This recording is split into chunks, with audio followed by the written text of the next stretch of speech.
Good evening, everyone, and welcome to day 4 of our Getting Started with Salesforce.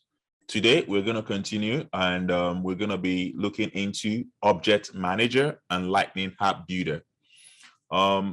Before we continue, I would like to let you know that the lesson we had the last time, which was Visibility Access Control, is arguably one of the most or the hardest part of Salesforce admin. And please, I would encourage you to watch that video over and over again so we can get a very good understanding of that. Once you can get that right, every other thing we're going to be doing in Salesforce will be very easy for you. Okay, having said that, I will quickly go into what our learning objectives are for this aspect of Salesforce admin. For object management, we need to understand the architecture of Salesforce objects. The relationship models, we need to understand what lookup is, what master detail relationships are. We need to understand record types. We need to explain how to create, delete, and customize fields and page layout on either standard or custom objects. We also need to understand what custom objects are, what standard objects are. We also need to understand, given a scenario, how to assign different page layouts and record types based on different processes. Okay, so I like to break things down so I can have a very good understanding of what I'm teaching, and this is my breakdown of what we need to know in these aspects. First thing is Salesforce objects. What are standard and custom objects? Types of standard and object type of standards and custom objects. Tabs visibility, page layouts. We need to understand how to do all those customization on Salesforce. We need to understand the data types. When you're creating fields, what type of data types do you want to use? Unique fields, required fields, what are they and why do we use them? We need to understand the impact or how to make roll-up summary and the formula fields. These are very good. There's so many good use cases for all these items. We need to understand how it comes into play, and hopefully in your projects, you'll be able to use them. So without wasting much of your time, let's go into our playground to start treating these items. So first thing first, I will go into trailhead.salesforce.com. If this is your first time, I expect you to know how to get to your playground. But if you don't know that, please watch my previous video. It's going to show you how to create an account and how you can get started with Salesforce. The playground is like a sandbox whereby you can do anything on Salesforce. If you're going to be buying a license today, you'll be getting a version of what you have in the playground. So now that you've registered, remember, Blackforce is different from Salesforce. Don't confuse Blackforce from Salesforce. This is Trailhead. It has nothing to do with single login and Blackforce. So when I ask you to create an account, you have two ways of creating accounts. You have to create an account on Salesforce itself to practice what you have to learn on Salesforce. Blackforce account is totally different from Salesforce. Please do not misunderstand that, because I can see some people mistaking Blackforce and Salesforce. They're two independent organizations. Okay, so now that we have an account, I go to hands-on hugs and I'm going to launch the playground I created in previous session. And so I'm going to go into today's class, which is objects. I'm going to focus mostly on objects, and subsequent session, tomorrow class, we're going to focus on building application. Okay, please pay attention to this because it will help you with your projects. Your individual projects has to do with creation of object, data model, and you'll be able to do that if you can pay attention to this and understand what objects are. So let's get started. In Salesforce, we have what they call the standard objects and the custom objects. Okay, let me explain what that means. When you come to Salesforce orgs, you see all these items. These are called objects, okay? They are called objects. This object that comes with Salesforce is the standard object. Standard objects meaning that Salesforce has already created this object for you All you need to do is use it. Okay? All you need to do is use it. Okay? Now, there's also what they call, I wouldn't call this standard apps, but I will call them default apps. Default apps are apps Salesforce has already created for you to use. So anytime you buy a new Salesforce license, you get all these default applications, service, sales, and the likes, okay? It's up to you to use them. However, today we're focusing on objects. There's what they call the opportunities objects. There's what they call the leads objects. I'm going to explain what those means shortly, okay? There's what they call the tax object, the account objects, the contact objects, the campaign objects, and cases objects. All these objects are standard objects. They come with, or they come by default when you buy a new Salesforce license. So why do we need objects in Salesforce? Why do we need objects? What are objects used for? Objects are just like a table in your database. When you store records in the database, you store records in a table. And equivalent of a table in your database, like SQL, is what Salesforce refers to as objects.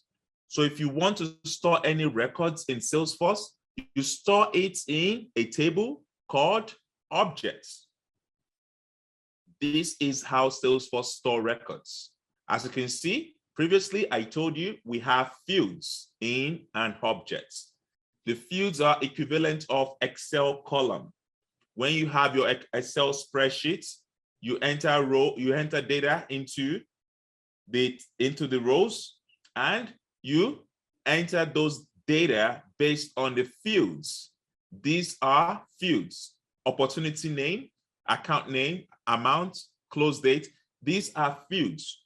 I'm going to show you how to create these fields shortly. However, I need you to know that we have fields in an object, we have rows, and we have data in a field. For instance, in this, on row 2, in an opportunity object on row 2, the account name is Burlington Textiles. Okay, the account name field is Burlington Textiles. That means we have this data in the row, and the account name, which is a field in an opportunity object for row 2, is called Burlington Textiles. That's how simple it is when it comes to objects. Salesforce makes it easier for you to visualize records in an object. Now, before we go into details of different types, into details of how objects are being created and what we can get in an object, let me explain to you some of the standard objects we have in Salesforce and why we have them. I will start with leads. What is a lead object? A lead object is where you store prospective customers. You store prospects. Who are your prospects? Your prospects are those that want to do business with you. Your prospects are those that want to engage with you.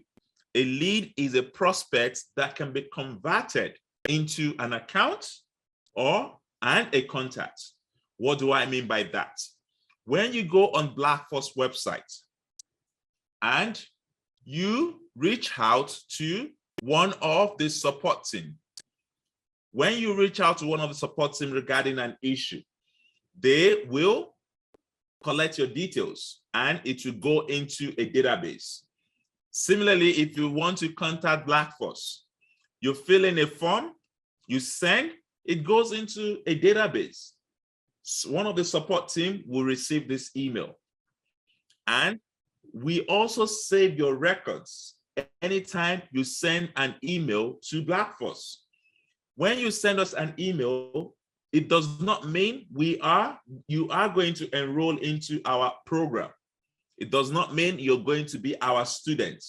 It means you are a potential student. You are a prospective student. You are someone that is likely to be our student. This is what Salesforce refers to as a lead. If you're in a marketing group, a marketing department, you understand what a lead is.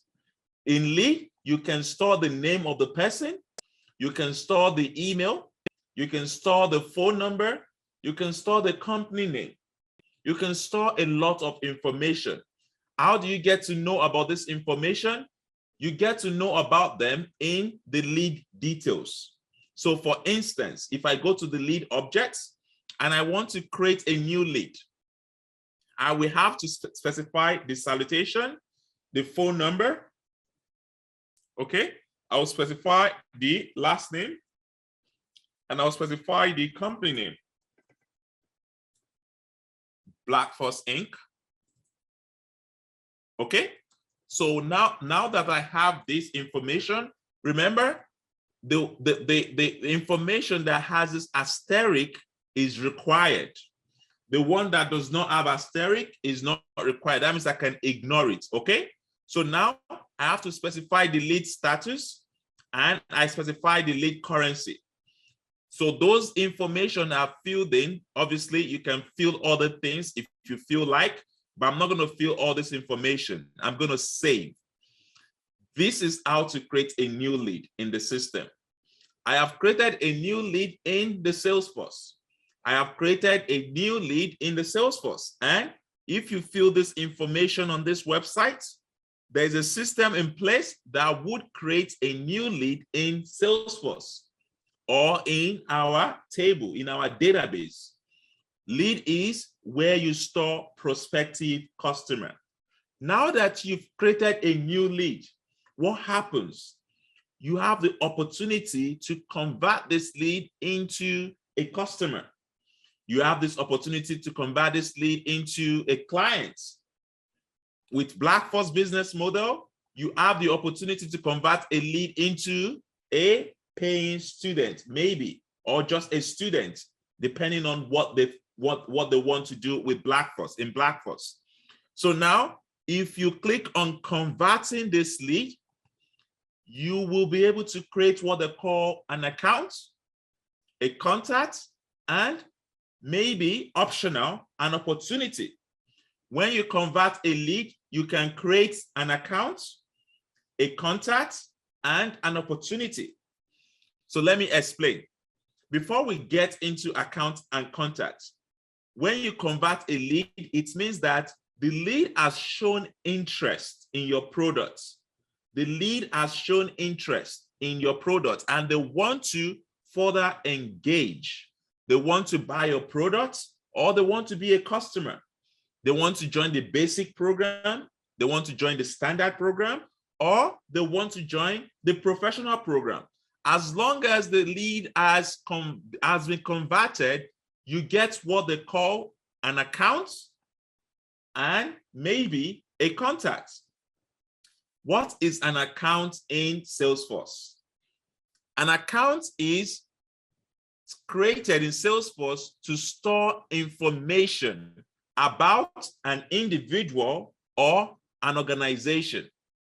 So when a lead is being converted, you have two options. If you go to lead, you see there's an option that is called company. This company is very important in lead. That's why it is an important field. When you convert a lead, you convert this company into an account. The company name, which you put here, will now become the account name.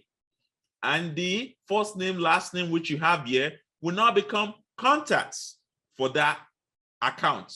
Okay, so now going back to accounts, you have the account name and other details for that account. The same way we have information for lead, we have for an account. The same way we have rows, we have fields, we have data in those fields, we have for an account. An account is just a place in Salesforce to store information about either an individual or a company. If you're storing information of an individual, they call it person accounts. A person account in Salesforce helps you to store information of a person that is not really an organization or a company. There are ways which you can enable person accounts in Salesforce. But for our hands-on org or our free trial org, we don't have that privilege. However, if you're in a production org, you will have the privilege of converting or creating a person account in Salesforce. So generally, the default account you have is called a company account. So now going back to the lead I created earlier, whenever I want to convert that lead, I will be able to create an account and a contact. Before I convert this lead, let me explain what contacts are. Contacts are just contacts in any way you can define it. They are people that you can reach out to. A contact has a phone number, a contact has an email. Contact in Salesforce represents an individual that is associated to an account. What do I mean? You cannot have a contact in Salesforce if you don't associate it to an account. Even though the account name is empty, that means you can create a contact, but in an ideal situation, this contact should belong to an account. How would you be able to reach out to someone that you don't know how to make money from when it comes to business? You know, you have to create an account, then you have to associate the contact you're creating to that account. This is how you can associate it. You select the account name which the contact is associated to. It's very important to understand the way things convert from lead to an account to a contact. Okay, so now that we understand the basics of leads, account, and contact, let me go back to leads and I try to convert this lead. When I convert this lead, it automatically maps the company name that I placed in the lead, the company name which I entered in the lead, it automatically maps that company into the account. As you can see, it turns to account name. It automatically maps the first name and last name to contacts.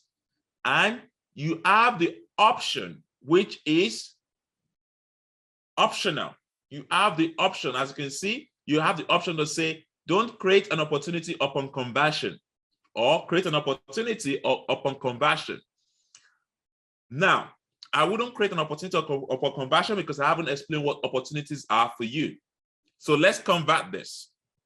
Now that I've converted this, when you convert a lead into an account and a contact, you can no longer edit that lead. You can no longer make changes to that lead because it becomes closed. Okay, it becomes closed, and that's the end of it. As you can see, all open leads, I cannot find my name, my unread leads, and once you make that conversion, that's it. Okay, so now we go to the accounts and we have Blackforce Inc. as an account name. The same way we have for details for lead, we have for an account, and you can store other information about this Blackforce business. Why do you store this information? You store this information because of future business. You store this information because you want to do business with Blackforce, and you want to find out who the contacts are for Blackforce. How do you find out the contact of a Blackforce account? You can go to the related tabs. The related tabs is called, the related tabs in Salesforce are objects that are related to one another. So if you have an account, as you can see, you can relate accounts, you can relate contacts, opportunities, cases to accounts. Anytime some items or objects are related together, you can see it in the related objects tabs. This is a very powerful concept, which I'm going to explain to you when we get into data modeling. So now you get to the details. You can update this as you go on, but you don't need to have all the information ready. Now that we know what leads, accounts, and contacts are, let's go to opportunities. In Salesforce, Opportunities are used to store information about a deal, open or closed deal, as well as track sales deals in Salesforce. What do I mean by that? If you are running a business and you are into sales, you want to track the sales which is going on in the business.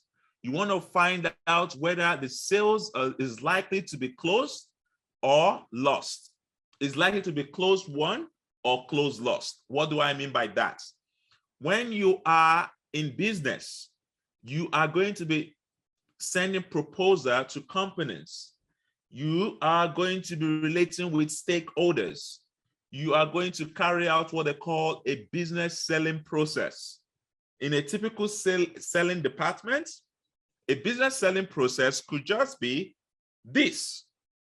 The first thing is you look for your clients and you find out if the client is qualified to be a business, to be a client for your business. Then you start carrying out analysis of why the client should be your customer. This is what they call a business process, a selling process. Opportunities-Object gives you out-of-the-box solution. The out-of-the-box solution would help you to sell easily. As you can see, whenever things move into higher places, it shows you where the stuff is. If I create what they call an opportunity for a potential Black Force partner, I would carry out this prospects. The first stage is I'm going to be looking for partners for Black Force. The second stage is I'm going to be looking for qualification. The partners I found, do they qualify to be a Black Force partner? Then I'm going to be carrying out needs analysis.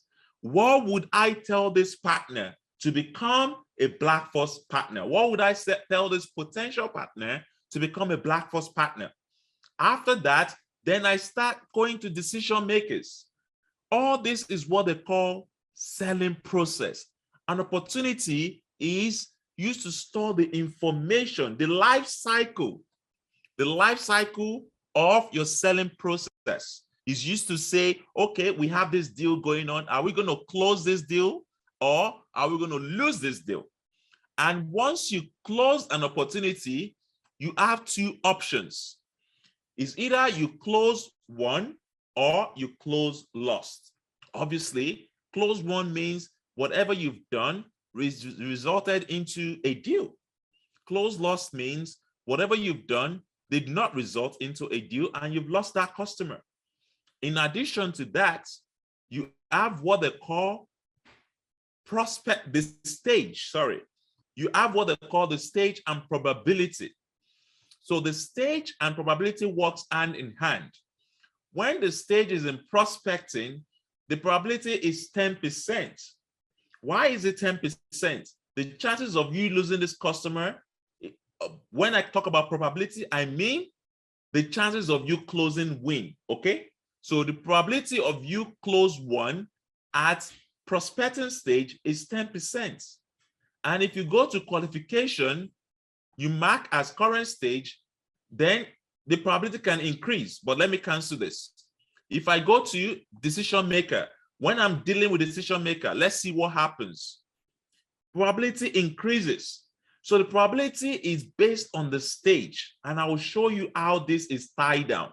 Okay, the probability and the stage, they're linked together, and that can determine the expected revenue. So when you have a revenue of, let's say, $1 million, the stage and probability, as stage increases, goes forward, probability increases, expected revenues would increase. So when you're dealing with opportunities, always know the key terms. The key terms of opportunities are the stage, the probability, the revenue, and expected revenue. Okay? But obviously, you can also list main competitors and the likes, right? But this is just for information's sake.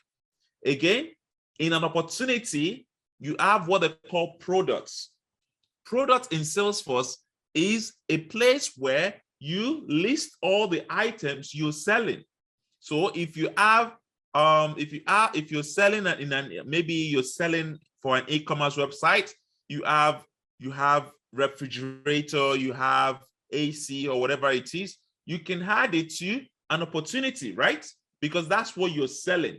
But it doesn't have to be physical product. It could just be a digital product as well, like what Blackforce is currently having. For instance, I can say professional package is also a product. Okay, so when you create an opportunity, you can add a product to that opportunity. In addition to that, you can add, when you have an opportunity, you can also have different stage history. Basically, what that means is that when this opportunity is going forward, it is logging the stage history. That means you can track, even if you're not working within the sales department, you can start tracking what has happened, when it happened, who made that changes. You can track it. This is how Salesforce gives you out-of-the-box solution to manage your business. As you can see, Salesforce offers this object out of the box. These objects are called standard objects. You don't need to create them. You just need to use them. Before I move into the back end, let me explain another interesting object called the cases. The cases objects are very important. They are arguably one of the most important objects in Salesforce because the case object can be used to store customer questions, feedback, or issues. A lot of you will have observed something different with Blackforce recently. In this cohort, we introduced what we called support. The support is unique in a way because it is connected to our customer service SLA. What do I mean by that? Because we have different programs we are offering, and we have different people having different issues. The only way we can track and resolve issue is by going through what they call a standardized support system. Most people are not used to service level agreements. A service level agreement is a standard set by a business to resolve any issue customers are facing within a stipulated amount of time. So if Blackforce tells you that your support will be resolved in 12 hours, meaning that anytime you send an email to support@blackforce.ca, you will get a response within 12 hours. This is what they call the service level agreement. Salesforce gives you out-of-the-box solution to manage your support. When you create a support ticket, you have the case number. You have what they call priority. Some of you realize that the people within the Telegram get delayed response compared to people within the WhatsApp, compared to people within other places. This is what they call priority in Salesforce. Within the case object, you can determine a priority of a customer. Our professional customer has high priority. Our standard customer has medium priority, and our basic customer has low priority, but everyone still gets attended to. Salesforce helps you to manage priority and support cases. If you decide to contact people outside of the streamlined or standardized support process, you might not get your response on time. This is where Salesforce comes into play. We don't need to develop this. It comes out of the box. So what do I mean by cases? With cases, I identify a contact, someone that is responsible for that case, someone I can reach out to. I know the company. Whose company is this? For you as a student, it's most likely going to be you. It's going to be a person or individual account. Then I can decide where is this case coming from? Where is the origin of this case? Phone, email, and web. As you can see, Salesforce makes this stuff so easy for you to use. You don't need to think about it. When you submit a ticket, when you submit a case, it goes straight into the Salesforce org. And you can start managing your support with just this simple object. As you can see, out-of-the-box solution can be used to manage your business. Now that I've introduced you to some of the standard cases in Salesforce, standard object in Salesforce, let me show you the background, the setup to see how these objects are created, how these objects are managed. This is the back end of Salesforce. In Salesforce, like I said earlier, we have the front end and we have the back end. The back end is where things happen. The back end is where you do things. So in order to make changes to all the objects you see here, you have to go to the object manager. The object manager is where you make changes to everything you can see in the front end. For instance, we have the account objects right from the object manager. We have the account objects and we have what they call the fields and relationships. Every fields you see in the account objects is created from the backend. However, in Salesforce, just like we have what they call the standard object and the custom object, we have what they call the standard fields and the custom fields. The standard fields are the fields that came out of the box. The standard fields are the fields that you do not have to create. The custom fields are fields which you create. Similarly with objects, you have what they call the standard objects and the custom objects. I've shown you the standard objects which came out of the box. How do you know if an object is a standard object? You will see here it says standard objects. Standard objects are identified by the object type. Mostly, you will not see a custom object until you create one. As you can see, standard objects exist out of the box. You click on accounts, you go to fields and relationships, and you see all the fields. Everything you entering here is determined here. So if you want to create your own field, let's say you currently have account name, account number, and you want to say account privileges, or you want to say account privileges. You know, we don't have account privileges. How do we put account privileges here? We have to create a new field. You have to create a new field called account privileges. How do you create a new field called account privileges? You click on new and you select the field type. Before we get to field type, let me explain a little bit what the standard objects are and the custom objects. So I told you that we have the standard object which comes out of the box. To create a new object, you need to create another object, you need to create what they call the custom objects. Before you create a custom object, you need to find out, why am I creating this custom objects? Is there no other object in Salesforce that I can use to store this record?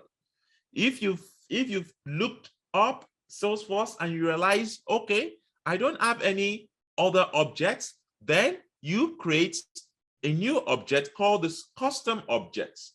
The custom object is created when you do not have any objects that can store the records which you want to create. For instance, I work in an organization and I want to store all the employee records. I cannot use account to store employee records. I cannot use contact to store employee records either. This is where you create what they call a custom object called employee. As you can see, I provide what they call a label. A label is what you see here. As you can see, you have cases, you have people, you have accounts. The label is what people will see in the front end. So you have to provide that information. The plural label is just a way Salesforce helps you to determine whether you call it employee or employees. So you have to provide the plural label. Now that we have the label, Salesforce is asking you, start with vowel sound. Does this label start with a vowel sound? If yes, then check this box. As you can see, E is part of the vowel sound, A-E-I-O-U. E is part of the vowel sound, so I'm going to check this label. Now the object name, this comes by default if you have typed in the right label here. You don't have to edit this, just leave it the way you have typed it here, it automatically comes here. But when you change this, this doesn't change again. It only gives you the first attempt. As you can see, if I change it to S, it's no longer there, right? If I change this to Y, it's no longer there. But if I take this off, I take this off, I take this off, and I start all over again, employee, okay? Employee appears, okay? So in most cases, you don't want to touch this object name. It's the API name. It's very important. When you guys start working in your project, you will make mistakes. You will want to change things. Once you've created this, you cannot change it, okay? Because once you start using it in other places, it becomes hard to delete. It becomes hard to change. So whenever you're ready to design or whenever you're ready to create an object, always think critically. Is this the right name I want to use for my objects? If yes, then start working, start creating. But don't create without finalizing whether this is the name you want to use for your object or not. Now that you have that, you have what they call the record name. The record name is very important in Salesforce. The record name is just the name that Salesforce uses to identify a record within the custom object you're creating. What do I mean by that? When you create anything on Salesforce, you have two things that comes.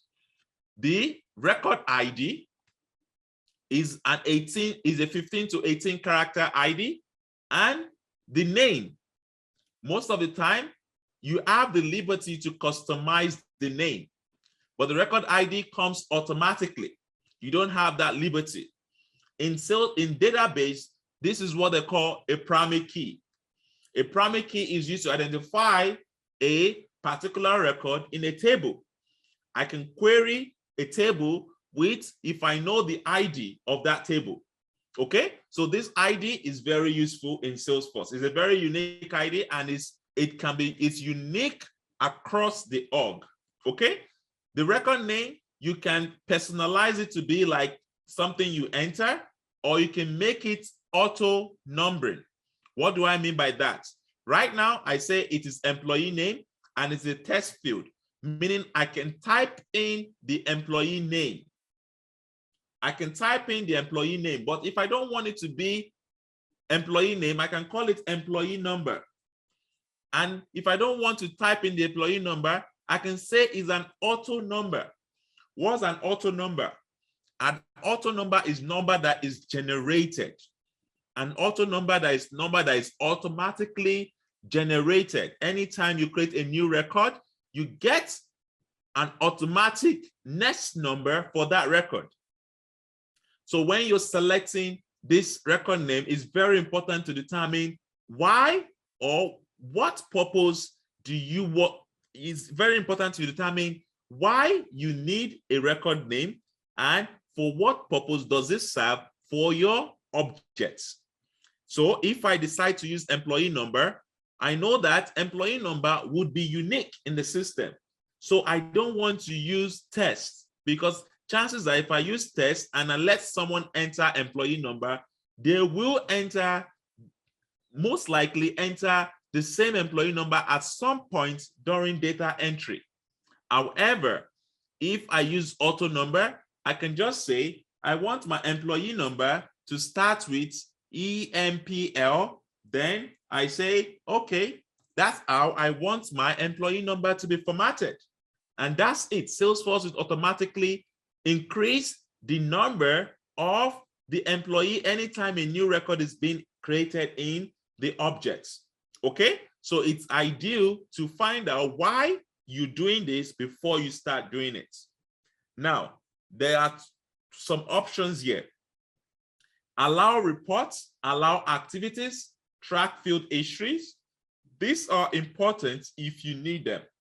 When you're creating an object, You need to enable allow reports, allow activities, track field history if you want to track them.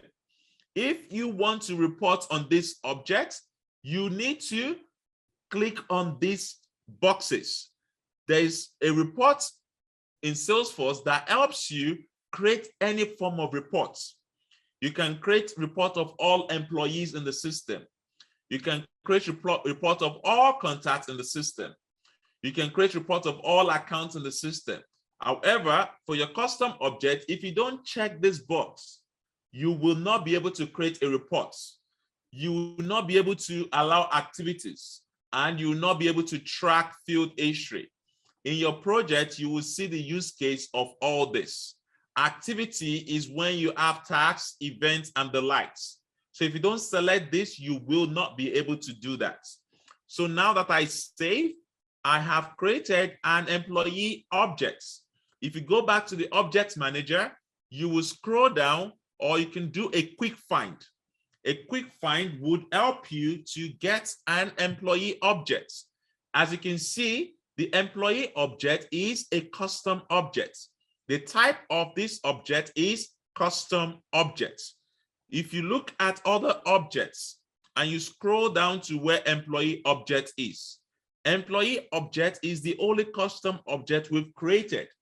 So when you're creating an object and you want to find out if the object is a custom object, you have two options. The first option is to go to the type of that object and look at the type. You will see that it says custom objects. And the other option is to look at the extension. It has a _C. Any object that has a _C in Salesforce is a custom object. Now that we know that how to create a custom object, let's go and see how to create a custom fields. I told you earlier that we have standard fields which comes out of the box, and we have custom fields. Custom fields are fields which we created based on need. I told you if I wanted to find out the account package, if I want to store account package in an account records, I need to create a new field because there is nothing like account package here. How do I store account package? I cannot store account package until I create a new field called account package. So to create a new field, I go to new and I select the data type. It is very important when you're creating a new field to select the right data type. The right data type will determine how the record is being stored. What are data type in Salesforce? Data type are just a way to store records. Data type are the formats which you use to store records. What do I mean by that? If you want to collect a date information, the best way to store that information is dates. If you're collecting the day an account was created, the date an account was created, you don't want to collect it using something like this because this one doesn't let you enter dates. It is just something that you can easily type.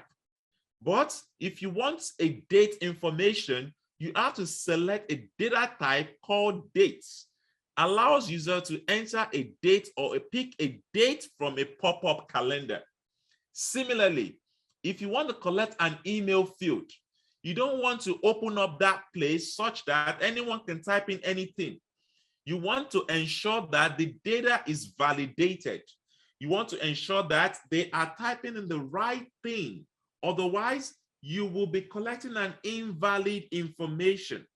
This is what it means to say, I have an email field, meaning that I have selected email field, and anytime someone is filling a record, a data in that field, they have to use email. So let me give you an example. I want to collect account package. I want to find out the account package which the customer has enrolled into. I call it test, which allows me to enter letters or number. I click on next and I say account package. Okay. Then I say the maximum length should be 50. But remember, you can put in any amount there, but it has to be within 1 to 255, just in computer language. Then before you continue, you need to understand why account package is important to you. Why is account package important to the business? Account package is important to the business because we want to find out the type of accounts the business has engaged in. So there is what they call required field. The required field means that whenever someone is entering an account information, they would always have to decide on the account package. This is what the required field means. Similarly, if any account package in the system is unique, then you have to select unique, meaning do not accept duplicates in the account package. But for this sake, we don't need unique, because if we have to select unique, then we can only have 3 accounts in the system, because we only have 3 options: the basic, the standard, and the professional, according to Blackforce, obviously.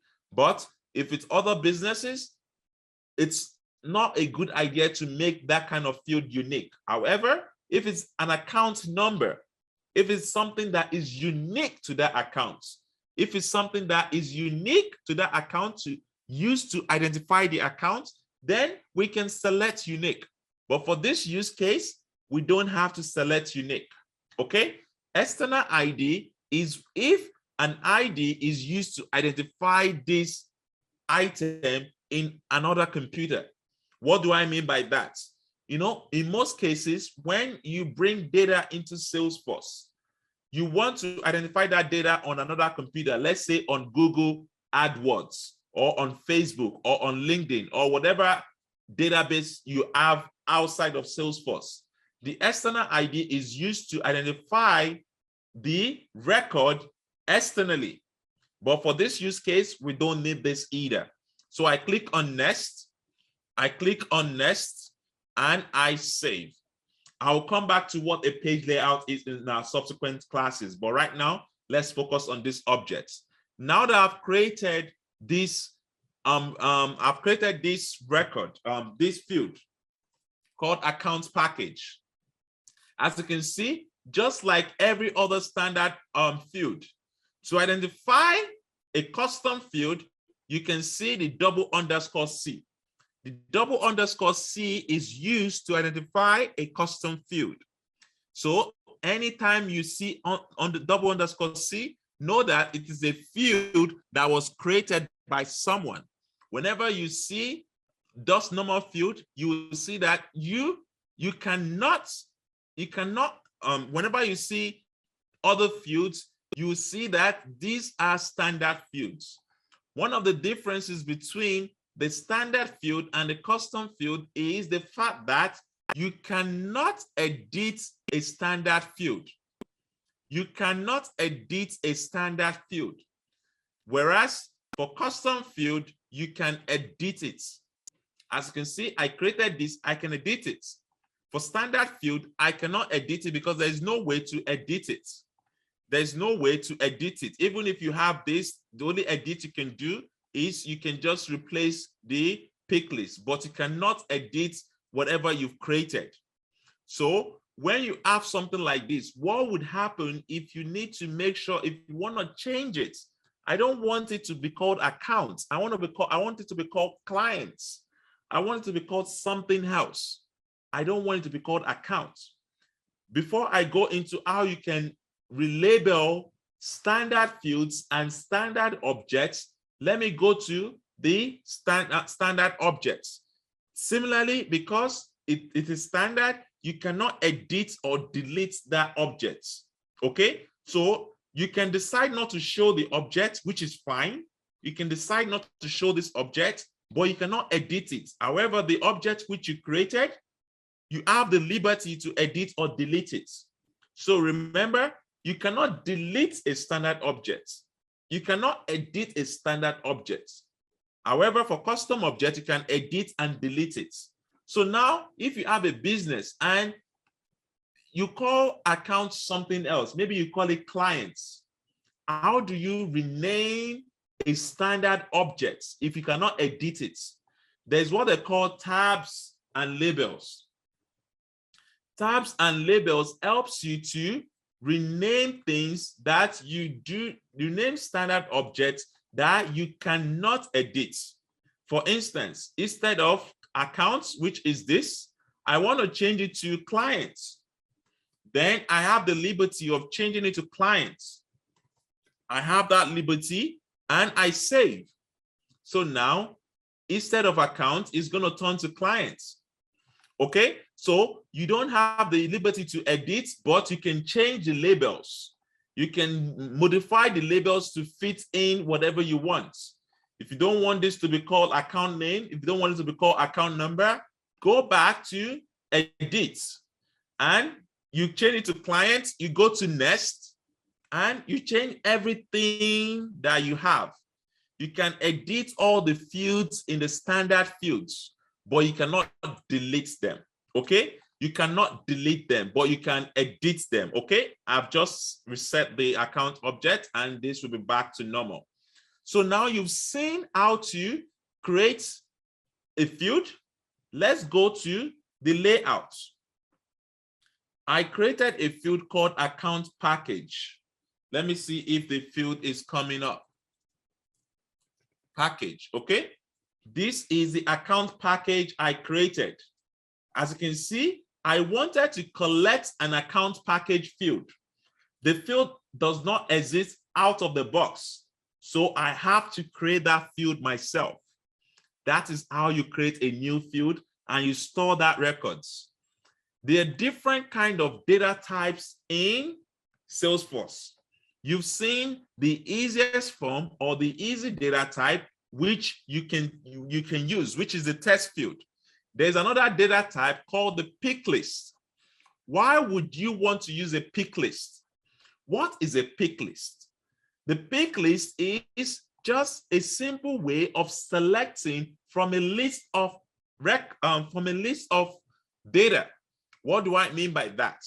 If you have restricted data, you would like your user to select, and it is finite. You can use a pick list. A pick list enables you to select predefined data. Account package from a Black Force point of view could be basic, standard, and professional. But if I give people the opportunity to type this in, they can type in basic today. They can type in basics tomorrow. They can type in basic package. They can make mistake. That's the bottom line. They can make mistake. How can you restrict a value to a particular field to ensure that there is data consistency every time you type in or every time you enter data? This is when you use a pick list. A pick list enables you to enter data that are predefined. So you no longer have to worry about bad data. So what I'm going to do right now is I'm going to delete the account package I created. Okay? If this account package is dependent on other objects, you will not be able to delete it straightforward. So you need to ensure that you disable that account package from other objects before you start deleting.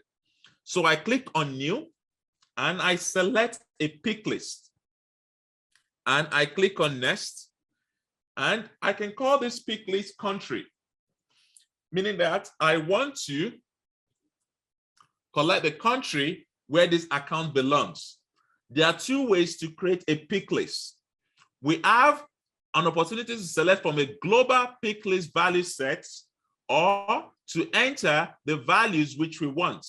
Let's start with entering the values which we want. Account country is Nigeria, United States, and Canada. So I'm saying that I want a pick list value for my account country to be Nigeria, USA, and Canada. Then I save. As you can see, I'm not touching the page layout, but The page layout is where you can determine whether this field appears on the website or not, okay? On the front end or not. The page layout is where you can determine that. As you can see, I've created account country. If I go to my page layout, I can decide to have account country or not. Once I create that field, it automatically appears on the page layout. However, I can decide to remove it by clicking on remove. But for now, I wouldn't touch anything in page layout until the next class. Let's go back to our field relationships. I've created account country. Now let me create account city. Instead of using the normal pick list value, which I'm going to use, but I want to use the other option. The other option is global pick list value set. How do you create a global pick list value set? Actually, what is a global pick list value set? A global pick list value set is a pick list which you have pre-created, and you can use it across multiple objects. What do I mean by that? If you go to pick list and you go to value sets, you can create a new global value set, which I will call cities. Okay, I call it cities, and anytime I want to pre-populate cities field, I can easily say, I want this list of cities in my system. I want Lagos, Montreal, and Houston. I save.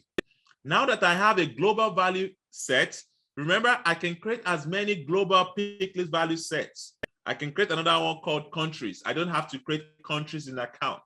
The benefit of creating a global value set is you can use it across multiple accounts. You can use it across multiple objects. Previously, the fields and relationships that we created earlier is limited to the account objects. However, from the global pick list, I can create cities without having to create it under the account objects. I will just select the global pick list, which is cities, and I call this one account city. Okay, account cities, and all the values I had previously would automatically pop up. And I click on next and I save. Now that I have two fields, account countries and account cities, I refresh this page. I'm expected to see account cities and account countries, okay? Can you see? This is pick list. Pick list ensures that I enter the right value. Basic, standard, premium. Lagos, Montreal, Houston. Nigeria, US, Canada. I will never be able to misspell Nigeria because I'm not entering Nigeria. I'm just selecting it. Pick list ensures that you enter the right data into the system. Besides pick list, there's what they call dependent pick lists. What are dependent pick lists? Dependent pick lists are just pick lists that are dependent on another pick list. What do I mean by that? When you select a country called Nigeria, ideally, you should not have Montreal and Houston as part of your options for cities. Think about it from a geolocation point of view. If a country is based in Nigeria, if an account is based in Nigeria, would the city of that account be in Montreal and Houston? No. So in Salesforce, there is what they call controlling and dependent pick lists. It's called field dependency. The field dependency determines what fields should come up in a field in a dependent dependent pick list if the controlling pick list is something else. Let me explain. Maybe if I explain, it's going to be clearer. If I want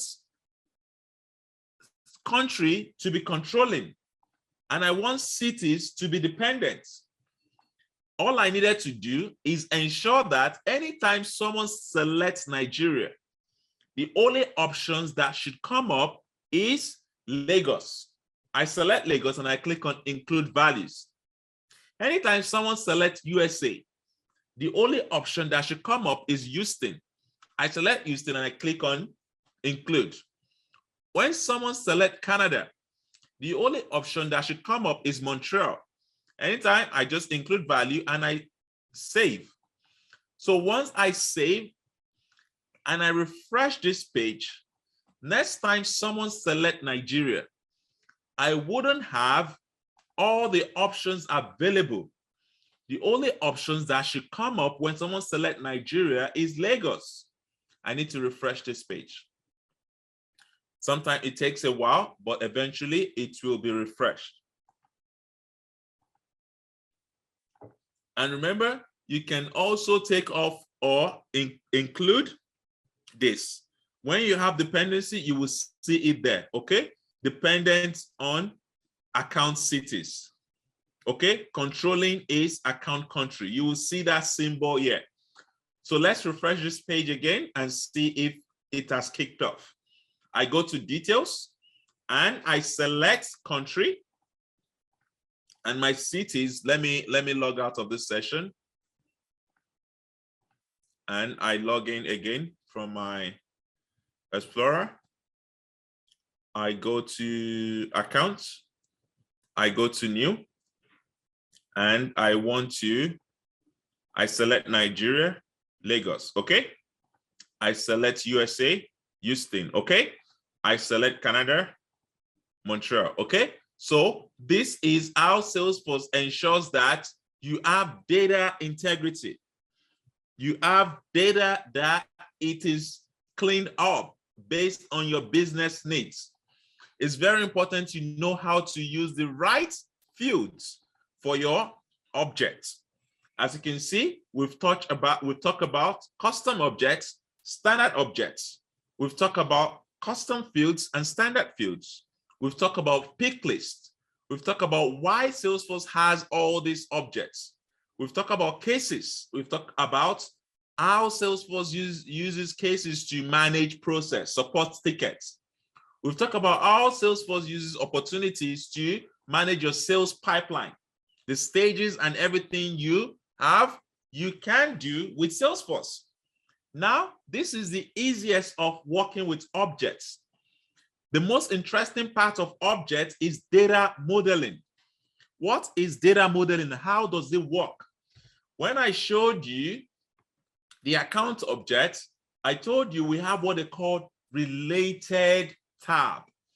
The related tab is a tab that shows how many objects are related to the account objects. In Salesforce, this is purely data modeling. It's called the relationships. We have majorly two types of relationships in Salesforce.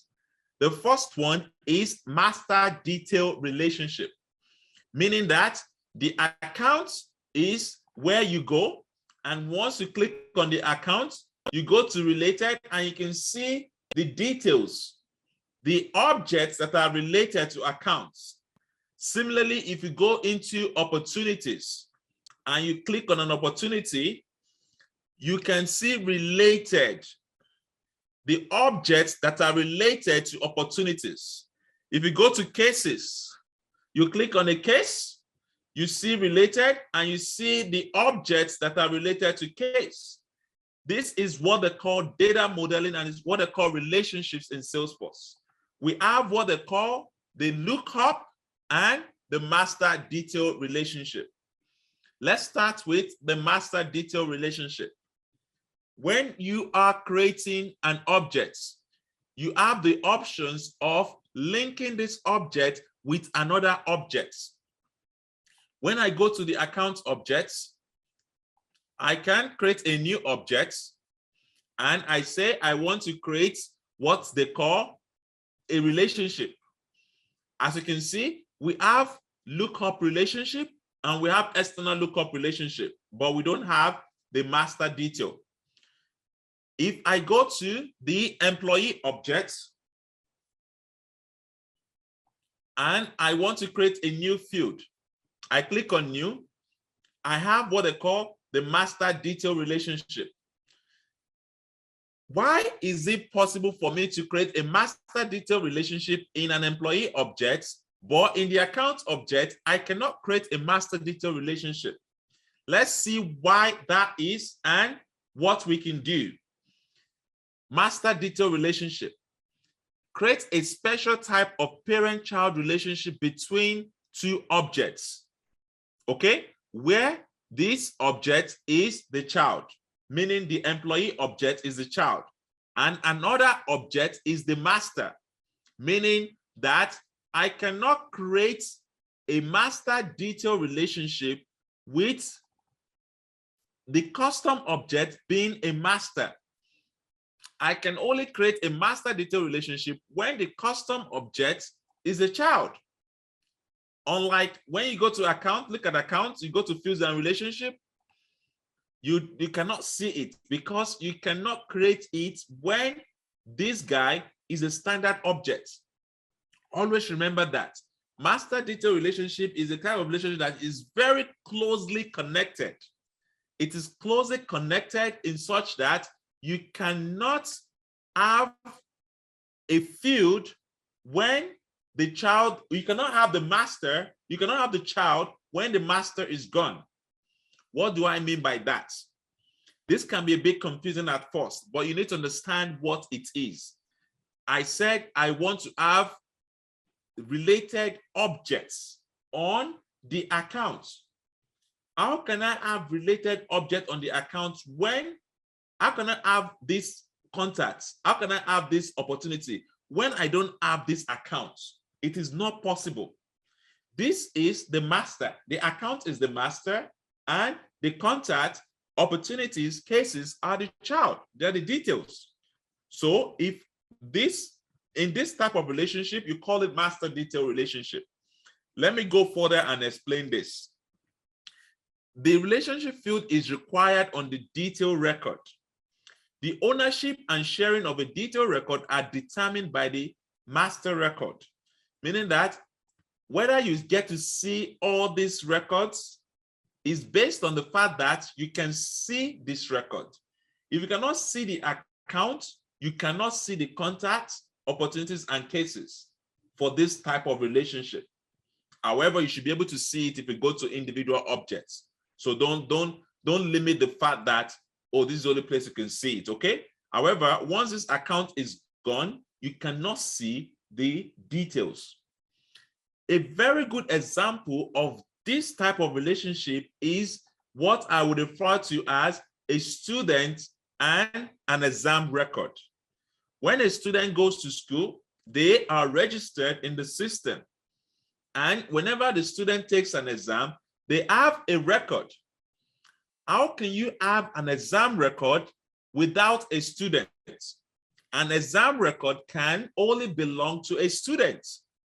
So the relationship between the student and the exam record is master detail. A better way to look at this is if you have the schema builder. The schema builder in Salesforce helps you to visualize the relationships between objects.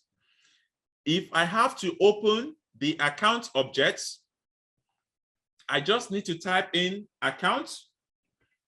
I select it and I bring it to view. Then I type in contacts. I select it and I bring it to view. This type of relationship is called master detail.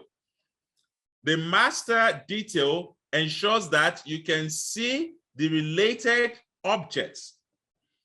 With Salesforce is a bit different, even though these two objects are standard objects. They still have the relationship, okay? But in most cases, your custom objects would be on the detail side, unless you're relating two custom objects together. So let me give you an example of what I'm talking about. I have an object called students. This is the object called student, and I'm creating just a very simple object, nothing involved. Okay, allow this, allow this, allow this, that's fine. And I click on save. Now that I have student object, let me create a field in student object. I'll call it student name. I'll just select test and I say student name. Okay, or I can call it student number, whatever it is. Okay, I'll call it 50. Now that I have this object called students, okay, I have this object called students, and I say this object is what I want to refer to as a master for my relationship. I'm trying to build a model. Then I want to create an object called exam records. Exam records for students, okay? I have this S because exam records is a plural. Again, I just save. And I want to create a new field called grade. Okay, what kind of data type would I use to create a grade? A grade typically would be number, or it could be percentage. I click on next and I say this is student grade. Okay, student exam grade. Okay, student exam grade, and I click on next. I can put it in a 2 decimal place. I click on next. Because I use 2 decimal place, I have a maximum of 18. I use 2 decimal place, then the max I can use here is 16. Okay, next, save. So I have 2 objects. These 2 objects are not related yet. Okay, I go to my schema builder.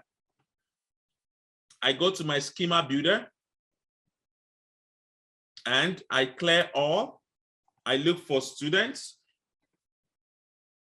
and I look for exam record. So this is student, this is exam record. There is no relationship between student and exam record. They are just custom objects. Now, if I want to relate the student and exam record together, I need to think critically. Which one is the master and which one is the detail? The master is the one that controls the detail. The master is the one that controls the detail. Without the master, the detail is useless. Without the master, the detail is useless. In this example, the master is student. Without a student, I would never be able to create an exam record. Without a student, there is no point having an exam record in the system. An exam record must belong to a student. This kind of relationship is called master-detail relationship. The student is master and the exam record is detail. How do I link them up? I will go to where I want the detail to be, where I want the child to be, where I want the dependency to be created. I click on new and I select master detail. Then I click on next. I select student as the master. Remember, student is what you select. The master is what you select. Then I click on next, and I say, now that I've created that relationship, if I refresh this page, which is my schema builder, refresh, I can see the relationship now. This red line indicates a master detail relationship. As you can see here, it says master detail relationship. The red line indicates a master detail relationship. The student is a master. Exam record is a child. Without this connection, both objects will stand together, will stand independently. But this relationship has now made it mandatory for an exam record to have a student record. Without this relationship, you cannot, I repeat, you cannot create an exam record. In addition to that, whenever a student is being deleted, if the student has been deleted, the exam record is gone. The relationship is called master detail relationship. So now, let's go to the front end and see how this works. I refresh this page, but as you can see, I cannot have the student and the exam record on my tabs. How do I bring it to my tabs? The last week, I told you about 3 options that can either happen on the tabs. The first one is tab visible on for an object. The second one is tab visible off. And the third one is tab visible hidden. So if I go back to my Salesforce backend, or if I just go to the backend for process sake, I type in tab. And once I type in tabs, I go to tabs and I say custom object tabs. I click on new. Then I select students. Something will pop up here. I'm going to select a color. It doesn't matter what color you select. I click on next and I select the visibility. What does this mean? I am currently on the sales app. Salesforce is asking me, what do I want for my sales app based on the profile? So if the profile is accounting department, do I want it to make it on? If the profile is sales profile, do I want to make it on? Or do I want to make it on by default? Do I want to select different visibility for different profile? This is totally up to me, okay? So if I don't want the object to appear on different apps, whenever I switch to this app, I don't want the object to appear, then I can just select the only profile that should see it or the only apps that should see it, okay? But because, because I'm on the sales app, okay, I'm just going to select yes for sales app. So it's not going to appear on all apps. It's only going to appear on the sales app. As you can see, Salesforce gives us the liberty to customize the visibility of that object on the tabs. Similarly, I'm going to do for exam record. And I'm going to select the same thing for the exam record. I'm going to ensure that it is on for all profiles, but for apps, I'm going to take it off and I'm going to just select sales. So tomorrow when we're creating apps, make sure you don't select everything. You only select for the apps which you're creating. This is very important for your projects. If I refresh this page, I should be able to see my objects. However, it is not coming up. This is where I get to go to edit and I look for that object and I try to add it. Okay? I try to add that object to my tabs. Okay? So now that I save it, it should automatically appear. Students, exam records.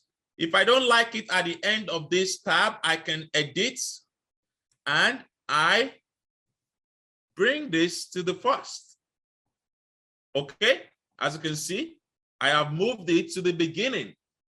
This is how you customize your tabs.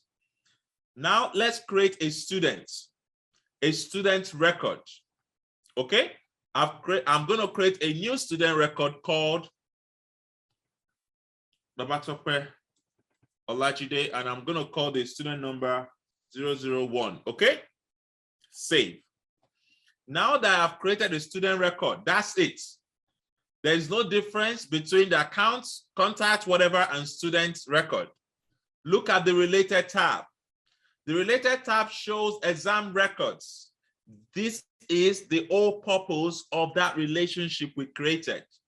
The ability for the student record to have a related tab that has exam record is the whole purpose of master detail relationship. Now that we can now create an exam record for a student. But remember, we cannot, I repeat, we cannot create an exam record without a student associated to that exam record. This is why there's an asterisk sign in front of the students that it is compulsory to have a student name associated to this exam record. So I'll say in chemistry, Babatope has 89% and I save. So now this is student record and you can see all the student records by Babatope. In physics, Babatope has 99% and save. And you can constantly create exam records for Babatope because you have associated Babatope to these students. On the other hand, if you want to create new exam record, you have to look for that student. This is what they call the master detail relationship. When you have related tab and you can see the object that master is related to. As you can see, they are tightly related through a parent-child relationship, and it can be one-to-one or one-to-many. What do I mean by one-to-one? One-to-one in the sense that it cannot have more than one exam record. And one-to-many meaning that one student can have many exam records. Okay? So that's what they call the master detail. There's another type of relationship called the lookup. What is the lookup relationship? The lookup relationship is just a simple relationship whereby you can look up information. When we have a student and we want to enter the student's record, we have nothing called departments, but let's try to create what I will call departments on the student's. Let me create a department object first. In the business or in the school, we have what they call departments. Okay, departments meaning that we have a table that stores departments in the school. Now that we have department objects in a school, I can have a student that does not belong to any department. The kind of relationship I want to create for that kind of instance is a lookup, meaning a student can be part of a department or not. It's not compulsory to my business.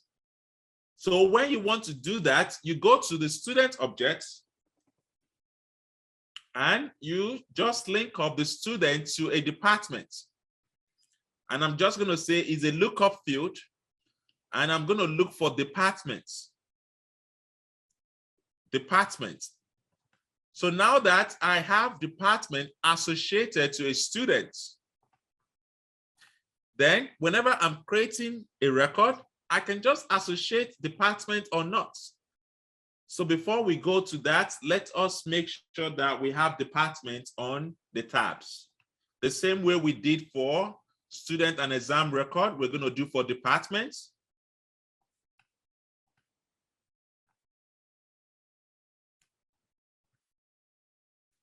I'm just going to say, don't let us be consistent. So I'm going to say that.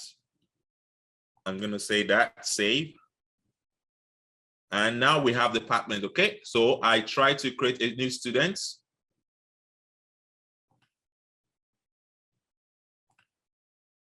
Where's student, new, okay? It's asking me to create department. So let's go to department first. Create department, new, engineering department, okay?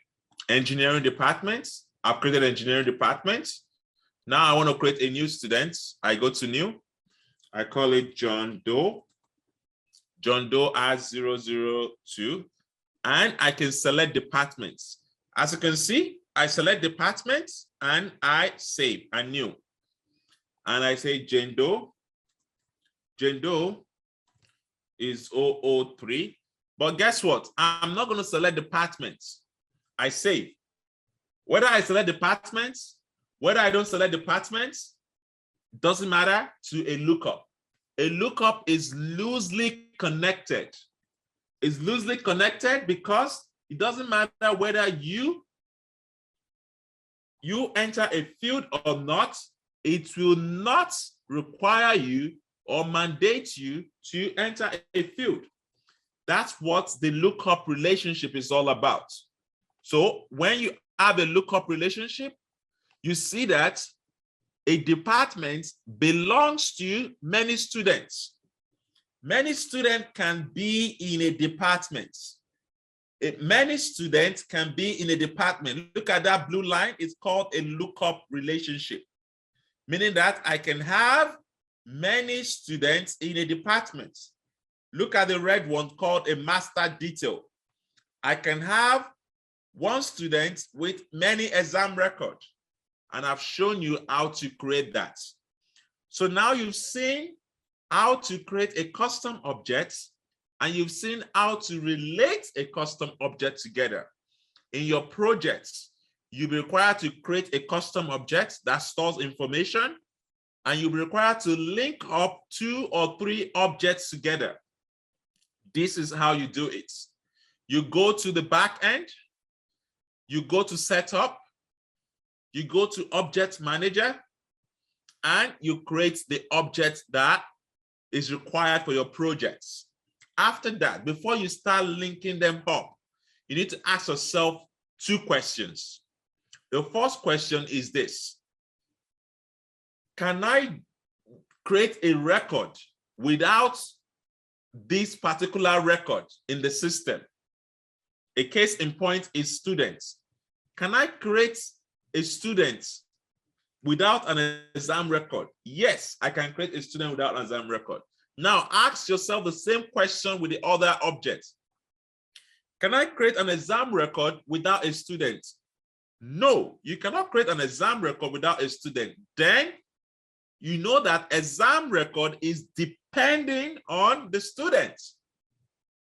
Then you have to make sure the student is a master. Okay?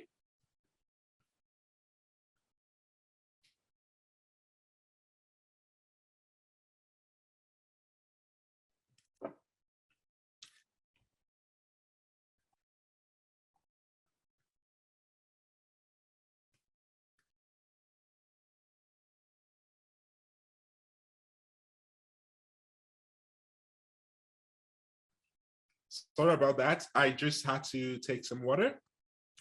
Well, I think I've covered most of the things I want to cover today. I'm just going to open the floor for questions, and you tell me if you have any questions. So please just raise up your hand, and I will answer your questions accordingly. But please just raise up your hand and make it very brief, okay? Thanks.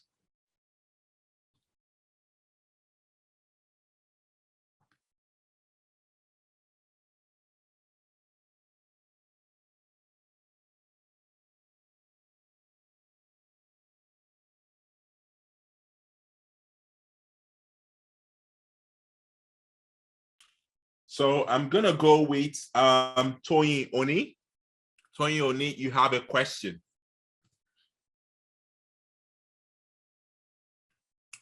Toyin Oni, unmute yourself and speak.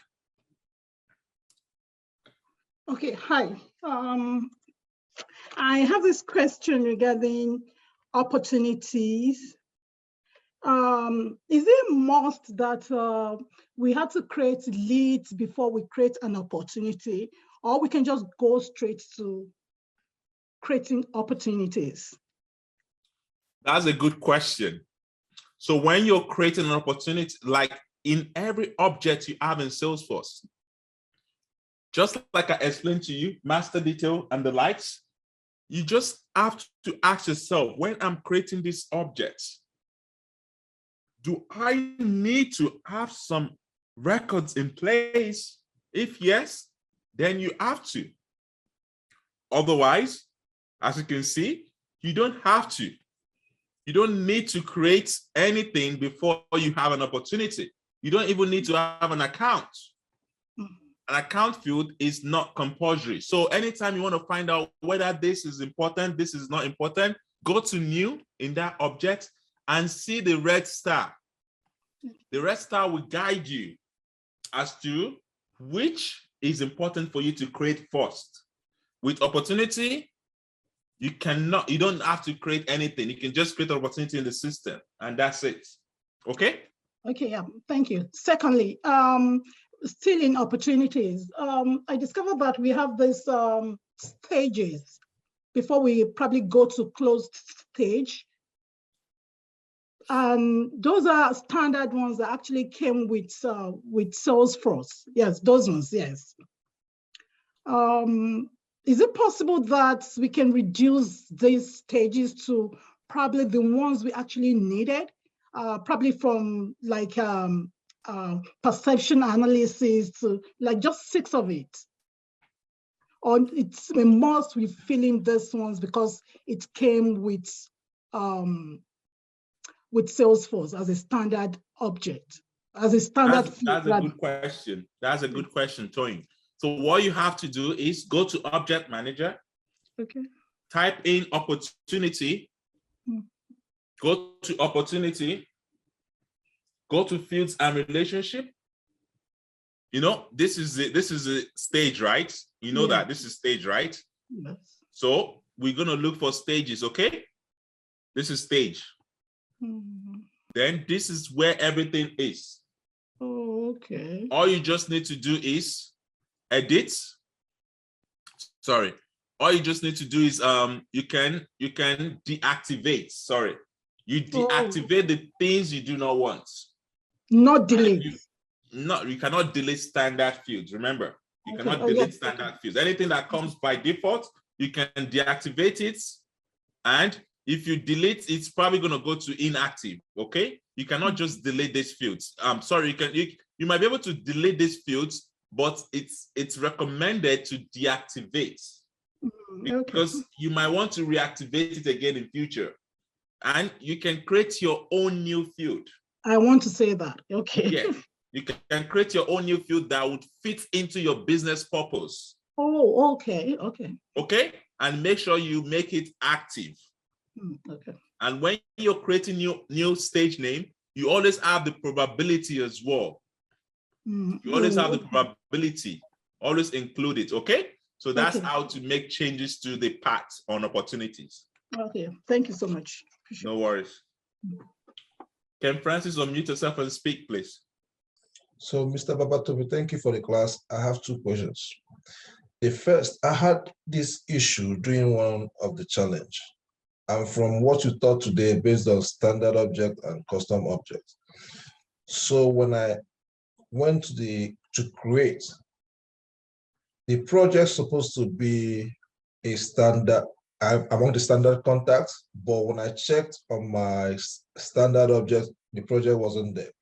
And I tried to create it. One, I wasn't able to create. So I tried to relate to like 3 of my fellow classmates.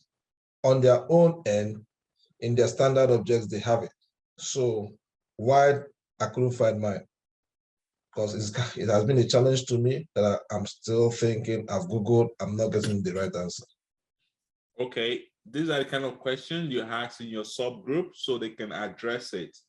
The only question I can answer here is questions that relate to this particular session, and it's something I should be able to walk through. So if you can walk me through on what happened, then I might be able to just relate. But right now it's something maybe in your practice session, that's what happens, right? So I cannot replicate it immediately. So I might not be able to answer that.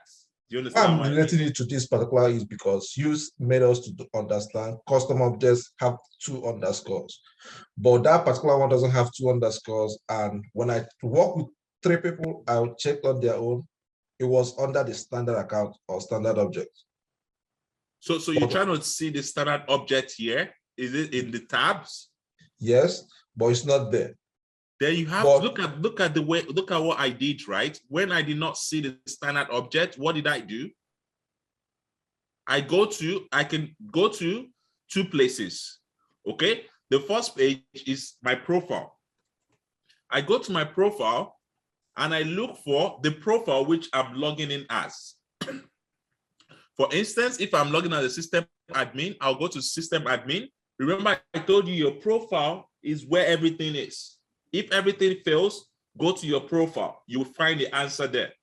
I go to system admin and I click on the system admin. Remember, I cannot edit system admin, but I can click on it and see what it's saying. It says, what objects am I looking for that I cannot find? Default on, default on. Possibly that object could have been tab hidden. So what you need to go to is your system admin and find out the state of that object in your profile. Then you can now make it on. Okay? If you find it as tab hidden, make it on. If you find it as default off, make it default on. If it's default off, you have two options. Either you make it default on, or you go to the edit pencil here and you add more items. You look for that object and you add it to your tab. Okay? So you have two options. I need to know what it is so I can help you. However, if I'm not there when you're creating that object, or I'm not there when you're doing that tutorial, I might not be able to help you. Okay? What's the second question? The second question, I think, from what you say, is based on our individual groups, because like based on the assignment you gave us and the words you put there, most of us rushed with our time constraint to do it, only to find out some of the things there we haven't gone through, because some of the things I met in there is what I'm seeing right now in this class. With the score I got, personally, I don't like it, because at times I will say, when you give us such assignment, give us time. I've not given anyone an assignment, please. Who has given you assignment? Did anyone give you an assignment, guys? I'm talking about the quiz. Oh, the quiz. The quiz, I'm going to go into it shortly, but the quiz is different from whatever we're doing right now. Whatever we're doing right now is objects. So we'll go to quiz later. I'll talk about the quiz, but the object is what we're talking about right now. Okay? Okay. Yeah. Thanks. Nonso, unmute yourself and speak, please. Hi, everyone. Good evening. My questions are, first of all, I just want to confirm, you said to create, what do you call it now? That when you want to create a master detail relationship, right, you have to create the master from the child. I just wanted to get that correctly, if that's what you said. So if you want to create a master detail relationship, you have two objects and you want to make them a master detail relationship. The first thing you need to find out is which object is a standard object, because you cannot make the standard object a child. So ensure that you solve that aspect. So once you realize that this is a standard object, then the standard object has to be master. Okay? If both of them are custom objects, then you now ask yourself, which one of them do you want to make the standard? Which one of them do you want to make the master? For instance, in our own case, the student is what we made the master, right? Yeah. Then we go to the child, exam record. That is where we're going to go create that relationship. The child is where we're going to go and create that relationship of master detail relationship. Okay, gotcha. But the lookup is the other way around. Okay? Yeah, gotcha. Thank you. The other question is on objects. So I hear you when you said we could create custom objects, and I wanted to know just the way we could clone profiles. I don't see any option here saying that we could clone standard objects. Is it possible to clone? And if it's not possible, is there any reason why? I'm not Salesforce. I cannot determine that, but I don't think it's possible to clone. Okay. All right, fine. The last thing I'm going to ask is with relationships. Now you talked about relationships between objects. I wanted to know, how about when it comes to kind of like relationships between fields, between objects? So for example, the example you gave, like the student grade examination scenario, let's say you want the field of like the student number to be displayed on the examination details, that kind of a thing. How is it going to flow from the master to the that's a good question. Okay, so when you have something like that, it's called cross object. It's called cross object formula or cross object field. So what that means is that right now I have the relationship between a student and exam record, right? I can now go and look for students and the student number.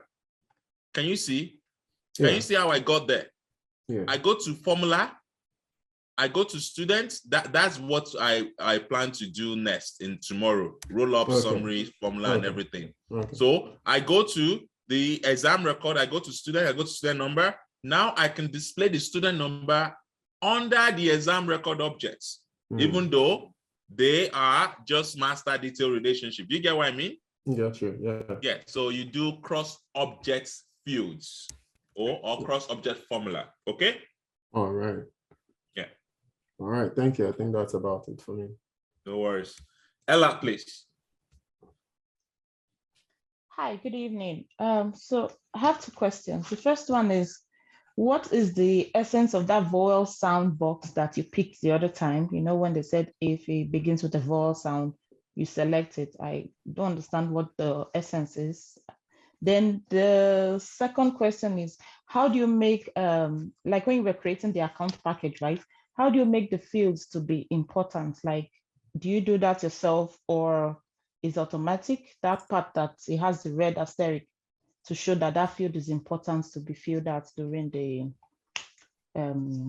form with a customer or something. Yeah. So the essence of this vowel sound is this. When you have an account, it says, let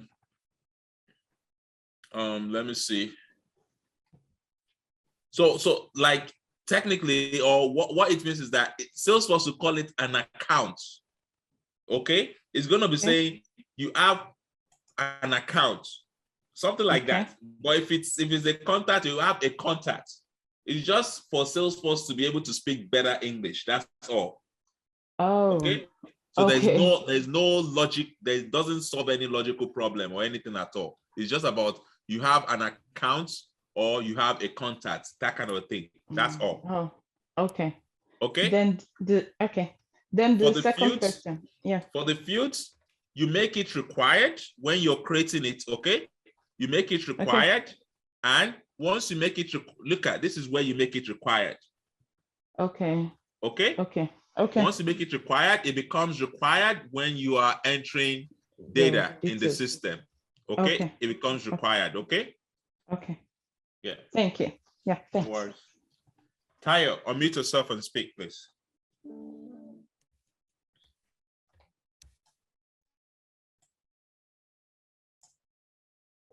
Tayo, unmute yourself and speak. Yeah. Yeah. Can you hear me now? Yeah. Okay. Thank you so much.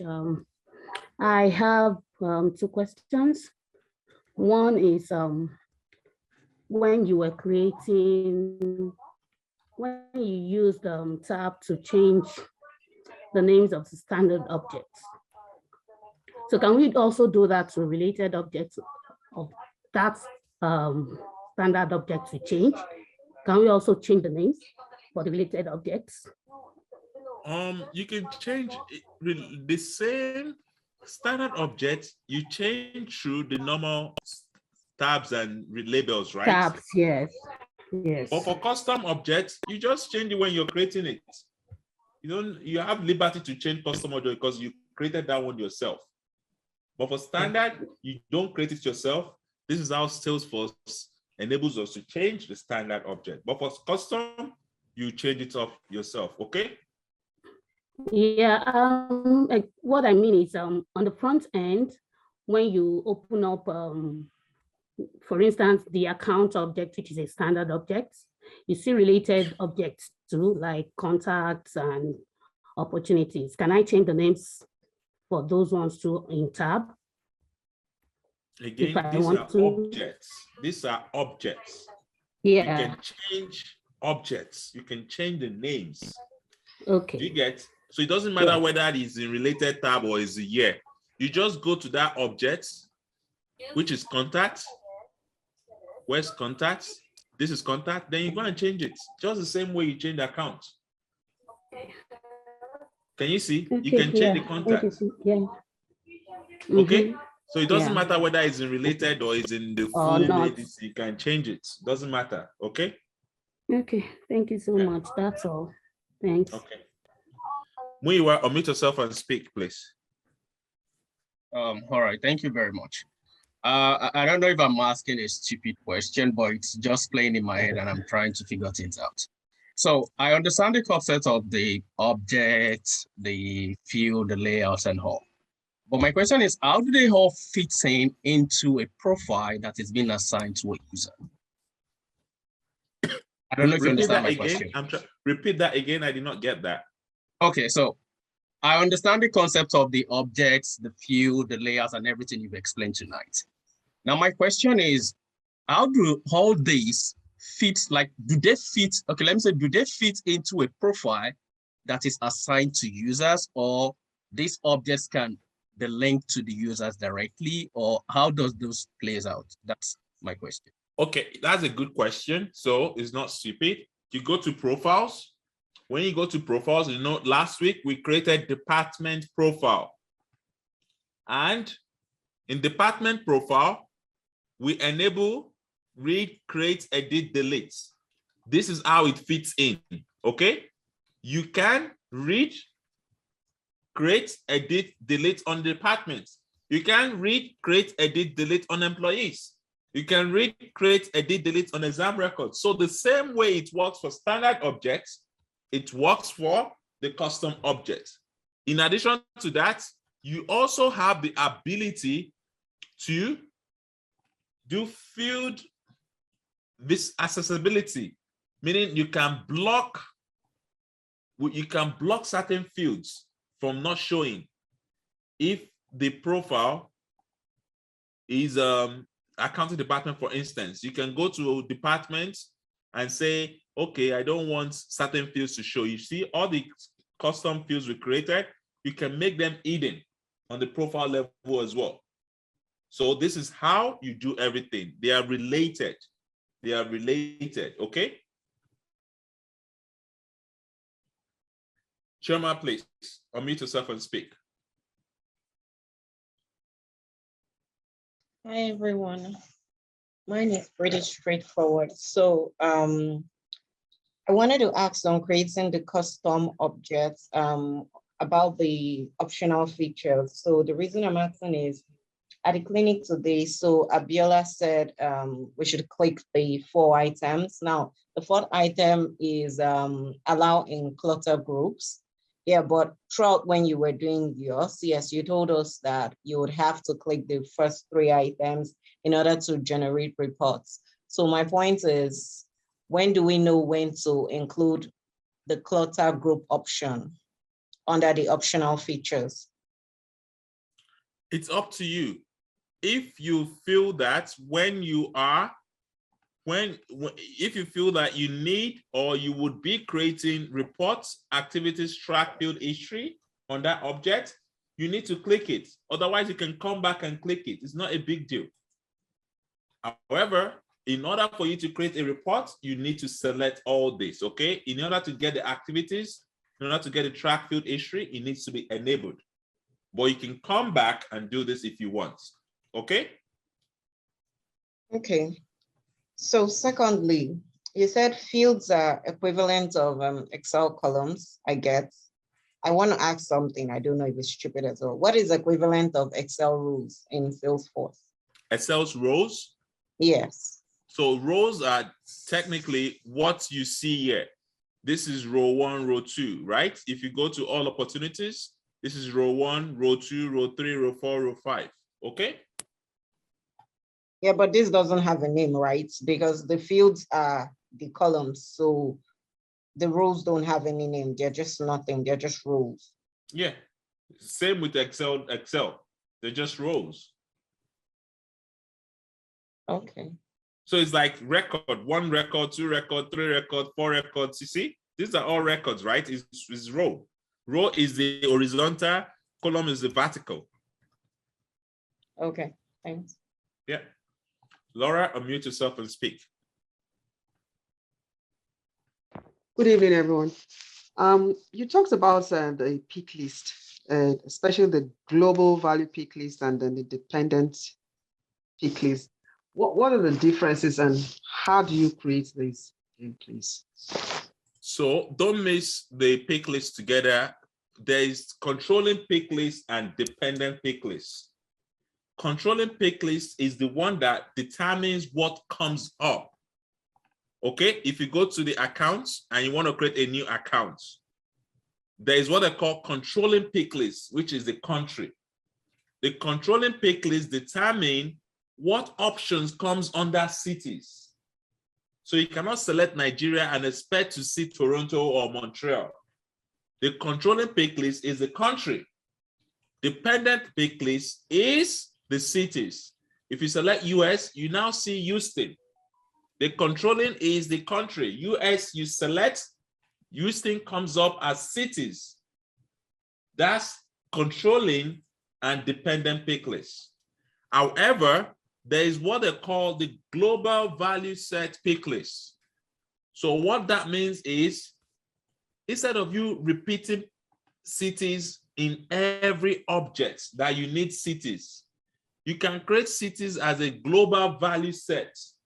So in future, if account needs cities, you just put it there. If opportunities need cities, you just use this. If contact needs cities, you use this. You don't have to create that pick list all the time. You just use it. That's what the global value set is. However, for controlling and dependent pick list is a different concept entirely. Okay?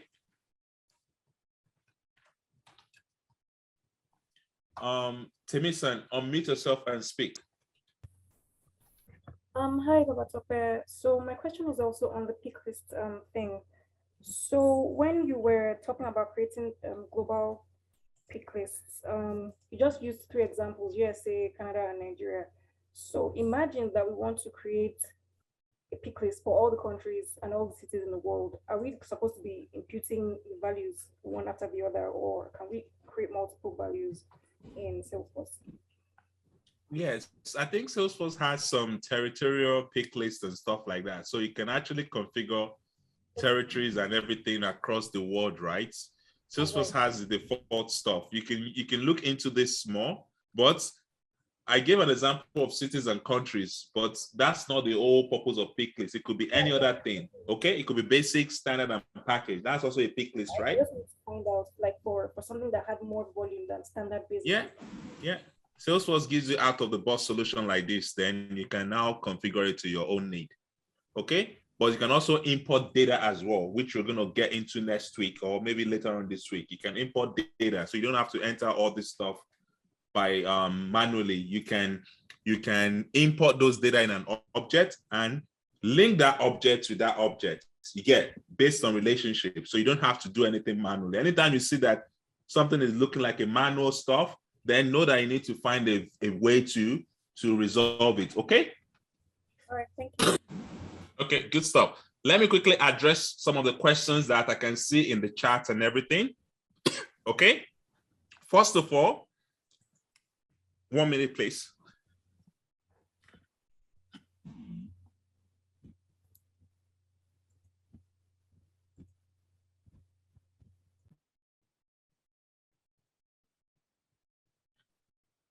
Okay, first of all, if you're in this group and you are a paid member, you have the option, okay?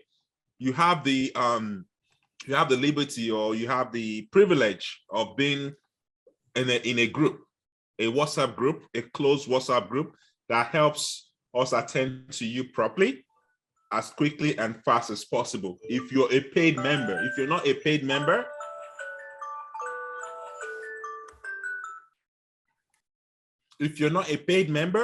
then you're not part of that group. You're part of the main Telegram group. The main Telegram group is the Blackforce main group, okay?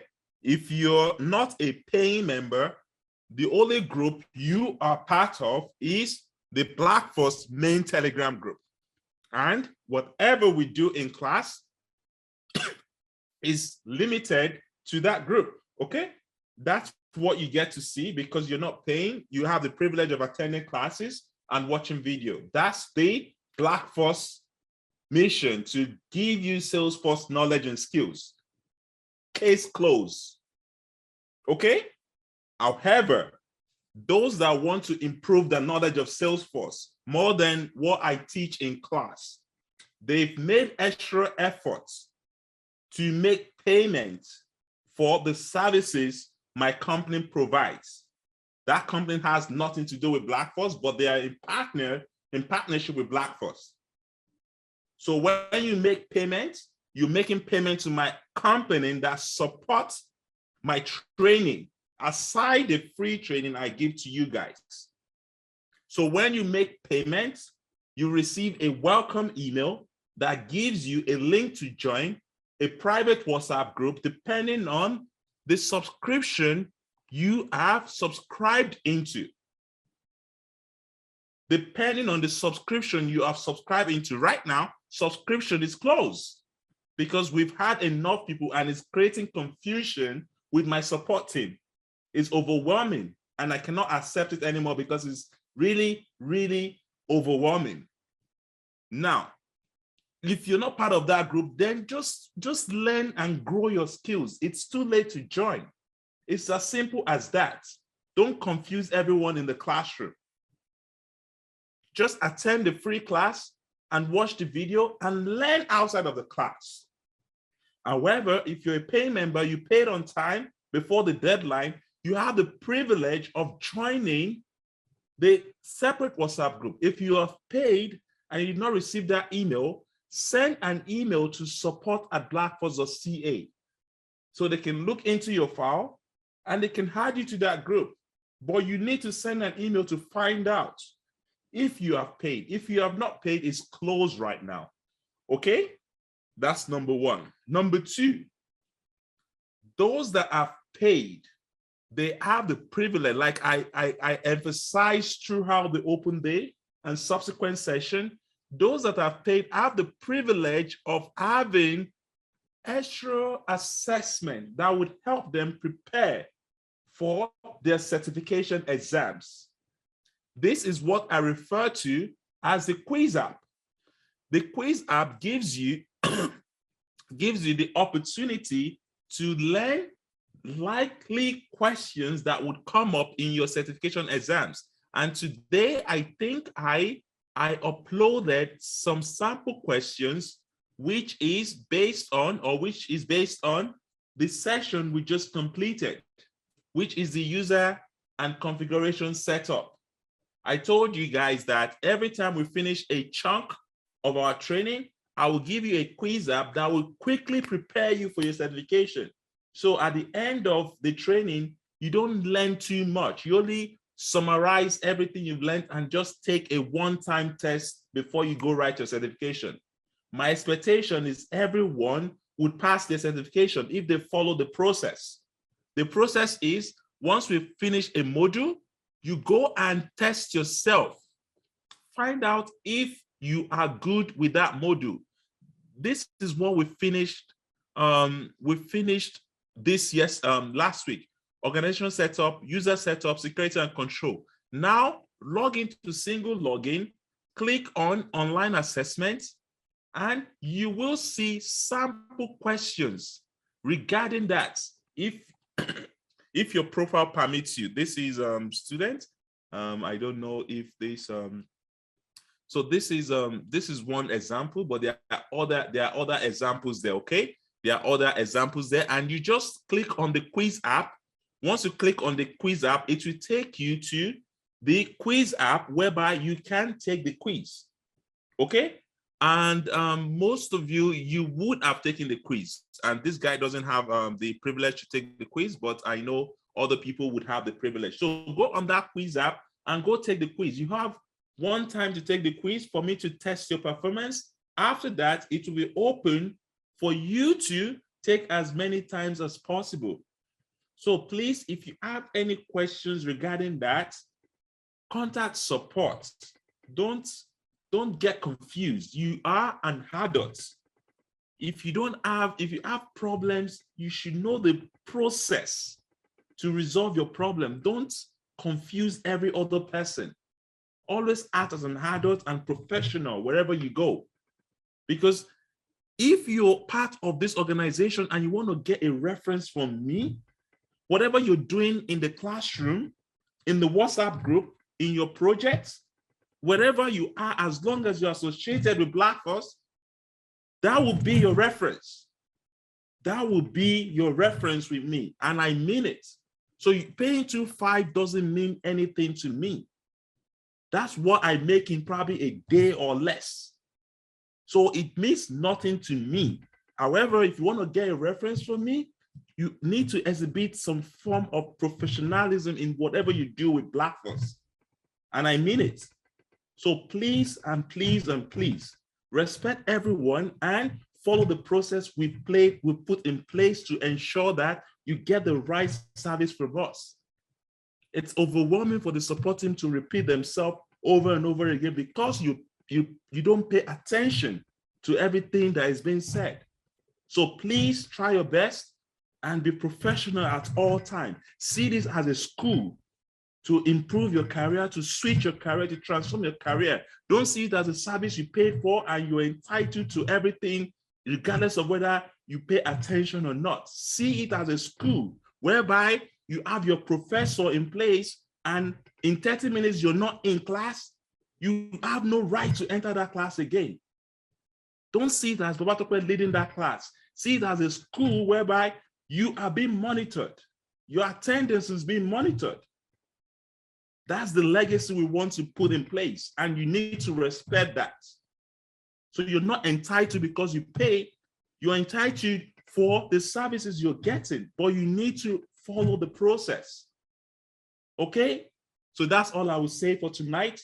Have a good night, and if you have any questions, please send an email to support@blackforce.ca. Take care, guys. I'll see you tomorrow. Bye.